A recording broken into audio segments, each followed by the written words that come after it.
If you don't want to use natural light and want more control of your lighting, you will want to use artificial lights. There are two types of artificial light that we'll be covering in this lesson. One is the artificial light that's created by lights around you, your house lights, a street light, or any other man-made light bulb. Two is the light that you create from a flash, a strobe, or a hot light. Using the artificial light around you can be very easy. The first step is to balance your camera's white balance setting to that specific type of light. Or if you want a cool or warm tint, then changing your white balance. This goes back to what Sam was talking about in white balance. A lot of cameras these days have excellent auto white balance, as Sam discussed, and we saw in the previous section. For now, you can let your camera do the heavy lifting. Here's a good way to use a desk lamp or room lamp to your advantage in making some creative decisions.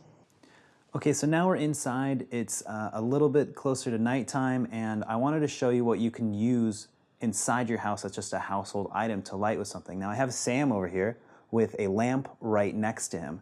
So let's frame up and let's just see what we got to start with. I'm shooting at an f2 at 1600 and my shutter is a 3/20th. I'm just looking right at him. So check out this photo. You can see how the light is coming around his face. It's a little too dark to see the front of his face, but really what we want to accomplish is I want to be able to see his face and just do a nice kind of portrait photo of him. So I'm going to use the light and I'm going to manipulate it by moving it around so that I can basically light him with a standard light. So let's do that.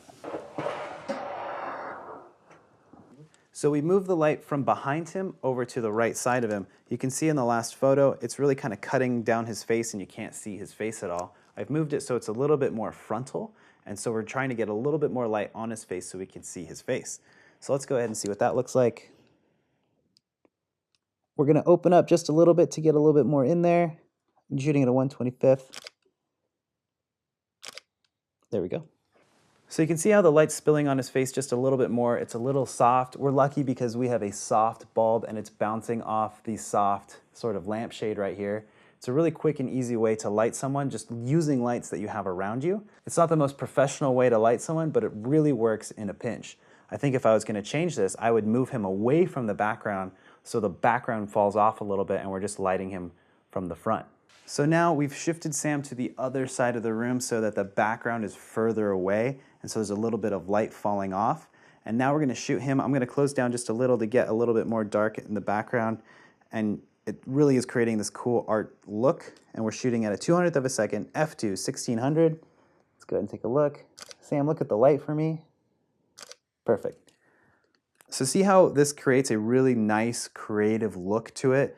The light is not fully hitting his face, but it's just cutting down a little bit. It's kind of like we use the natural light from the window, but this is artificial light. Often I've found myself in office spaces with really gross looking fluorescent lights in the ceilings. They'll work great for lighting a whole room, but it gives people these heavy shadows that are just not very flattering because the light's coming from directly above. Other times I'll be in someone's house or room and there are room lights or lamps around. Usually the best thing to do in these situations is to diffuse the light. And by that, I mean breaking it up from being such a harsh, hard light with something soft like a curtain, a sheet, a lampshade, or just turn them off or position them wherever you were shooting to take advantage of them. Let's take a look at this demo and see how we do it. So we talked about diffusing light. Now let's talk about shooting with indoor light and diffusing that light.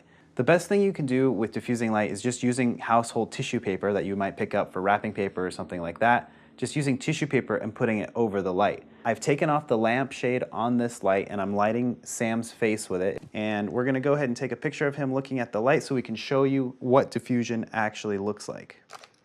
So there we go, that's f2 at 160th at 1600 ISO. Now what I'm gonna do is I'm gonna take our tissue paper and I'm basically just gonna lay it on top of that light. Now that light bulb itself is already a little soft, so you're not gonna see a huge difference, but you'll see enough to make a difference. I don't recommend putting this on an Edison type bulb. Again, it's an LED light, so it doesn't get hot enough to burn us. And we're gonna go ahead and place it on top. And basically it's diffusing the light like we spoke about before. It's making it softer, it's creating less harsh shadows. So let's go ahead and take a picture. We're at our same settings, and in this shot we can still see the light, but that's okay, we'll crop it later. And here we go. So now take a look at these two photos. You see the first one and the second one, there's not a huge difference, but it's really shaped the light in the background and it's really calmed down on Sam's shoulders and his face. The shadows are a little less harsh. So it's still a little too harsh for me, so I'm gonna actually double up the diffusion and shape it a little bit more, and you can see in the background it's gonna change dramatically, and it's gonna change on Sam's face dramatically. So what I've done now is I've doubled it over and I've placed it so that the thickest part of the diffusion is facing Sam and the wall. It's diffusing it twice as much now. So let's go ahead and take a picture. Great. So check this photo out. It's even softer on Sam and softer in the background. You can see the difference between each photo. I do kind of like the second photo because we created sort of gradient in the background because the light was sneaking through the diffusion paper. But you can see how we start with very harsh light, softer, softer. So that's a really quick and easy way to diffuse your indoor light using just tissue paper. Keep in mind you don't want to leave that tissue paper on your light bulb for very long. When you're done, take it off, and if you're not using it, don't leave it there. You can also create different types of diffusion by using different types of like sheets or using tissues or using tissue paper, and you can wrap around the light, and every light bulb is sort of different. I would recommend doing this on LED light bulbs, not those hot Edison bulbs. Now you've seen how you can still get beautiful photos using artificial lights around you. In the following lesson, we'll dive into using a flash. It's an important skill for any new photographer to have.